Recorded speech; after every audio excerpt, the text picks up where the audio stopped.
Hi guys, welcome to revision time. आज मैं ला रही हूँ आप सभी के लिए आरआरबी टेक्नीशियन एग्जाम 26 दिसंबर को पूछे गए फर्स्ट शिफ्ट के जीके के क्वेश्चन के एनालिसिस वीडियो। तो चलिए स्टार्ट करते हैं। आज की ये वीडियो बहुत इंपॉर्टेंट क्वेश्चन है। जिनके भी एग्जाम अभी नहीं हुए हैं उन लोगों के लिए ये वीडियो काफ़ी हेल्पफुल होगी, क्योंकि कुछ क्वेश्चन रिपीट हो रहे हैं। तो चलिए स्टार्ट करते हैं आज की ये वीडियो। मगर वीडियो को स्टार्ट करने से पहले अगर आप चैनल पर पहली बार आए हैं तो चैनल को सब्सक्राइब कर लें और साथ ही इस वीडियो को लाइक भी ज़रूर कर दें। तो चलिए स्टार्ट करते हैं आज के सारे फर्स्ट शिफ्ट के क्वेश्चन। क्वेश्चन नंबर 1, यूएनईपी का पूर्ण रूप क्या है? इसका आंसर है यूनाइटेड नेशन एनवायरनमेंट प्रोग्राम।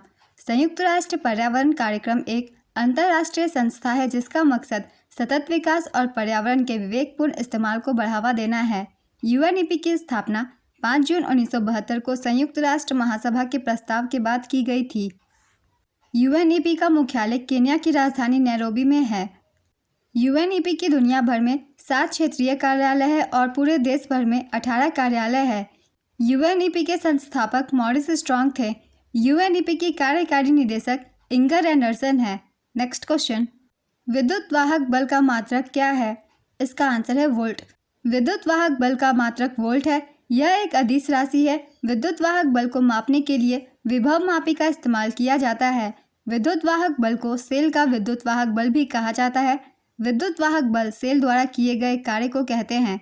यह कार्य सेल के बाहर कैथोड से एकांक धन आवेश को एनोड तक ले जाने में और सेल के अंदर एनोड से कैथोड तक ले जाने में किया जाता है। नेक्स्ट क्वेश्चन, तारों के टिमटिमाने का क्या कारण है? इसका आंसर है वायुमंडलीय अपवर्तन। तारों का टिमटिमाना वायुमंडलीय अपवर्तन के कारण होता है। वायुमंडल में अलग अलग घनत्व वाली कई परतें होती है। जब तारों से प्रकाश इन परतों से होकर गुजरता है तो इसका लगातार अपवर्तन होता रहता है। वायु की परतें स्थिर नहीं होती, इसलिए तारों की स्थिति लगातार बदलती रहती है। इस वजह से हमें तारे टिमटिमाते हुए दिखाई देते हैं। नेक्स्ट क्वेश्चन, भ्रष्टाचार धारणा सूचकांक 2024 में भारत का स्थान क्या था? इसका आंसर है 93वां। यह सूचकांक ट्रांसपेरेंसी इंटरनेशनल द्वारा जारी की जाती है। चलिए कुछ और भी इंपॉर्टेंट इंडेक्स की हम एक बार रिवीजन कर लेंगे जो कि 2024 की है।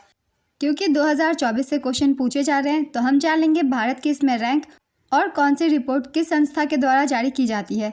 तो पहला है विश्व प्रेस स्वतंत्रता सूचकांक। ये भी बहुत ज़्यादा इंपॉर्टेंट है, इनसे भी हो सकता है क्वेश्चन पूछे जाएं। भारत की रैंक है 159, जारी करता है रिपोर्टर्स विदाउट बॉर्डर्स। वैश्विक शांति सूचकांक 2024, भारत की रैंक है 116, जारी करता है अर्थशास्त्र और शांति संस्थान IEP। वैश्विक भूख सूचकांक 2024, भारत की रैंक है 105वीं, जारी करता है दुनिया भर में चिंता और वेल्थ हंगर हिल्फे द्वारा। वैश्विक नवाचार सूचकांक 2024, ये बहुत ज़्यादा इंपॉर्टेंट है, इससे भी क्वेश्चन पूछे जाते हैं एग्जाम्स में। भारत की रैंक है 39th, जारी करता है विपो। वैश्विक आतंकवाद सूचकांक 2024, भारत की रैंक है 14th और जारी करता है IEP। वैश्विक खुशहाली रिपोर्ट 2024, भारत की रैंक है 126वीं, जारी करता है संयुक्त राष्ट्र सतत विकास समाधान नेटवर्क। हेनले पासपोर्ट इंडेक्स 2024, भारत की रैंक है 84वीं, जारी करता है अंतर्राष्ट्रीय वायु परिवहन प्राधिकरण। मानव विकास सूचकांक 2023-24, भारत की रैंक है 13वीं, जारी करता है UNDP।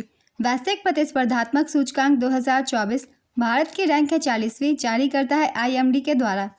ये कुछ इंपॉर्टेंट इंडेक्स थे जिसमें मैंने बताया है भारत की रैंक और ये किसके द्वारा जारी की जाती है वो। तो आप सब एग्जाम के लिए इसे अच्छे से रिवीजन कर लीजिएगा। चलिए अगले क्वेश्चन को देखते हैं। वायु गुणवत्ता सूचकांक 2023 के अनुसार भारत का सबसे प्रदूषित शहर कौन सा है? मुंबई, दिल्ली, कोलकाता, बेगूसराय। इसका आंसर है बेगूसराय। इस सूचकांक के अनुसार बिहार का बेगूसराय सबसे प्रदूषित शहर है। दूसरे स्थान पर गुवाहाटी है, असम, और तीसरे स्थान पर दिल्ली। नेक्स्ट क्वेश्चन, निम्नलिखित में से किसकी इकाइयाँ समान है? संवेग और आवेग, कार्य और ऊर्जा, गतिज ऊर्जा और स्थितिज ऊर्जा, उपरोक्त सभी। इसका आंसर है उपरोक्त सभी। नेक्स्ट क्वेश्चन, सल्फर का परमाणु द्रव्यमान कितना होता है? इसका आंसर है 32.065 यूनिट और सल्फर का परमाणु क्रमांक 16 होता है। नेक्स्ट क्वेश्चन, न्यूटन का तीसरा नियम किस पर लागू होता है? इसका आंसर है 2 वस्तुओं पर। अगर आपने पहले की एनालिसिस वीडियो देखी होगी तो मैंने एक्स्ट्रा फैक्ट्स में बताया हुआ था न्यूटन की गति की तीसरी नियम। तो चलिए एक बार फिर से तीनों ही गति की रिवीजन कर लेते हैं, क्योंकि इससे क्वेश्चन एग्जाम में लगातार पूछे जा रहे हैं। न्यूटन का तीसरा नियम 2 वस्तुओं पर लागू होता है, क्योंकि यह बताता है कि जब एक वस्तु दूसरी वस्तु पर बल लगाती है तो दूसरी वस्तु पहली वस्तु के बराबर और विपरीत बल लगाती है। न्यूटन की गति का पहला नियम कहता है कि कोई वस्तु स्थिर या गतिशील अवस्था में तब तक स्थिर या गतिशील रहेगी जब तक उस पर कोई असंतुलित बल न लगाया जाए। इसे जड़त्व का नियम भी कहा जाता है। जड़त्व किसी भी वस्तु के स्थिर रहने या गति में रहने की प्रवृत्ति है। न्यूटन की गति का दूसरा नियम, किसी वस्तु पर लगने वाला शुद्ध बल उस वस्तु के द्रव्यमान और त्वरण के गुणनफल के बराबर होता है। इसे समीकरण के जरिए इस तरह से दर्शाया जा सकता है, F = ma। तीसरा नियम, जब कोई वस्तु किसी दूसरी वस्तु पर बल लगाती है तो दूसरी वस्तु भी पहली वस्तु पर उतने ही बल से विपरीत दिशा में बल लगाती है। इस नियम को हम इस तरह से समझ सकते हैं, हर क्रिया के लिए समान और विपरीत प्रतिक्रिया होती है। नेक्स्ट क्वेश्चन, पेपर लीक को रोकने के लिए केंद्र सरकार ने लोक परीक्षा कानून 2024 के लागू होने के बाद सार्वजनिक परीक्षाओं में अनुचित साधनों का इस्तेमाल करने पर कितने रुपए तक के जुर्माने का प्रावधान किया है? इसका आंसर है 10 लाख। भारतीय ओलंपिक संघ ने किस वर्ष ओलंपिक खेलों की मेज़बानी में भारत की रुचि व्यक्त करने के लिए IOC को औपचारिक रूप से एक आशय पत्र प्रस्तुत किया है? इसका आंसर है वर्ष 2036 के लिए। नेक्स्ट क्वेश्चन, निलंबन किसका मिश्रण है? इसका आंसर है विषमांगी मिश्रण का। निलंबन में विलय कण नहीं घुलते बल्कि माध्यम के पूरे थोक में निलंबित रहते हैं। निलंबन के कण इतने बड़े होते हैं कि गुरुत्वाकर्षण उन्हें फैलाव माध्यम से नीचे खींच सकता है। नेक्स्ट क्वेश्चन, एक कूलाम में कितना आवेश होता है? इसका आंसर है 6.25 × 10⁻18। 6.25 × 10⁻18 इलेक्ट्रॉन एक कूलाम के बराबर होता है। कूलाम विद्युत आवेश की ऐसा इकाई है, इसे आमतौर पर C से जाना जाता है। एक कूलाम 1 सेकंड तक चलने वाले 1 एम्पीयर करंट द्वारा उत्पादित आवेश की मात्रा है। एक कूलाम 6.241 × 10⁻18 प्रोटॉन पर आवेश है। एक प्रोटॉन का आवेश 1.6 × 10⁻−19 C है। एक इलेक्ट्रॉन का आवेश -1.6 × 10⁻−19 कूलम्ब है। इन सभी को याद रखिएगा, आने वाले एग्जाम में भी हो सकता है पूछ लिए जाएं। नेक्स्ट क्वेश्चन, बंदूक की गोली का चलना किस ऊर्जा का उदाहरण है? इसका आंसर है गतिज ऊर्जा। नेक्स्ट क्वेश्चन, संस्कृत मंत्रालय ने प्रोजेक्ट परी भारत की जनकला की शुरुआत कब की थी? इसका आंसर है 21 से 31 जुलाई 2024 के बीच।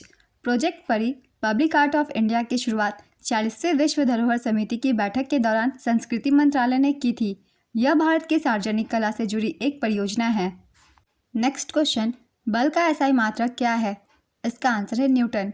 बल एक भौतिक कारक है जो किसी वस्तु की गति या विश्राम अवस्था को बदलता है या बदलने की प्रवृत्ति रखता है। बल एक सदिश राशि है। बल का मात्रक निकालने का फॉर्मूला है फोर्स = m × a। m का मतलब है द्रव्यमान और a का मतलब है त्वरण। CGS मात्रक में बल का मात्रक डाइन या ग्राम सेंटीमीटर पर सेकंड स्क्वायर होता है। नेक्स्ट क्वेश्चन, प्रधानमंत्री नरेंद्र मोदी ने 26 सितंबर 2024 को कितने परम रुद्र सुपर कंप्यूटर राष्ट्र को समर्पित किए हैं? इसका आंसर है 3। ये 3 सुपर कंप्यूटर दिल्ली, पुणे और कोलकाता में इंस्टॉल किए गए हैं। साथ ही 26 सितंबर को ही देश के लिए अर्का और अरुणिक 2 हाई परफॉर्मेंस कंप्यूटिंग सिस्टम का भी उद्घाटन किया गया है। 3 परम रुद्र सुपर कंप्यूटरों के चालू होने के साथ 21 नवंबर 2024 तक 32 पेटाफ्लॉप की संयुक्त गणना क्षमता वाले कुल 33 सुपर कंप्यूटर विभिन्न शैक्षणिक संस्थानों, अनुसंधान संगठनों और अनुसंधान और विकास प्रयोगशालाओं में तैनात किए गए हैं। बहुत ही रिसेंट के करंट अफेयर्स से क्वेश्चन पूछे जा रहे हैं। अगर आप चाहें तो मेरे चैनल पर जाकर देख सकते हैं। मंथली करंट अफेयर्स की वीडियो डली हुई है, बहुत कम समय में आप रिवीजन कर सकते हैं करंट अफेयर्स की। नेक्स्ट क्वेश्चन, वर्ष 2024 में शौर्य चक्र से किन्हें सम्मानित किया गया? इसका आंसर है कैप्टन शरद सिसोनवाल और lieutenant commander Kapil Yadav. Next question, पत्रकारिता, साहित्य और शिक्षा में उनके योगदान के लिए 2024 में पद्म भूषण से किसे सम्मानित किया गया? इसका आंसर है श्री होर्मुसजी एन कामा और श्री कुंदन व्यास। इस वर्ष 132 हस्तियों को पद्म पुरस्कारों से सम्मानित किया गया था, जिसमें 5 को पद्म विभूषण, 17 को पद्म भूषण और 110 को पद्मश्री से नवाजा गया। कुछ पॉइंट्स हम जान लेते हैं भारत रत्न के बारे में भी, जो कि बहुत ही इंपॉर्टेंट है एग्जाम के लिए। वर्ष 2024 में कर्पूरी ठाकुर, लालकृष्ण आडवाणी, PV नरसिम्हा राव, चौधरी चरण सेन और MS स्वामीनाथन सहित कुल 5 व्यक्तियों को भारत रत्न से सम्मानित किया गया। आज के फर्स्ट शिफ्ट के एनालिसिस वीडियो कंप्लीट होती है। अगर आप सभी को ये वीडियो हेल्पफुल लग रही हो तो इसे लाइक कर दीजिएगा और साथ ही इस तरीके की वीडियो के लिए चैनल भी ज़रूर सब्सक्राइब कर लीजिए और जितने भी एक्स्ट्रा फैक्ट्स हैं उन सभी को आप सब ध्यान से देखिएगा, क्योंकि उनसे भी क्वेश्चन पूछे जा रहे हैं। तो फिर मिलते हैं अगली वीडियो के साथ। आप सभी को आने वाले एग्जाम्स के लिए ऑल द बेस्ट।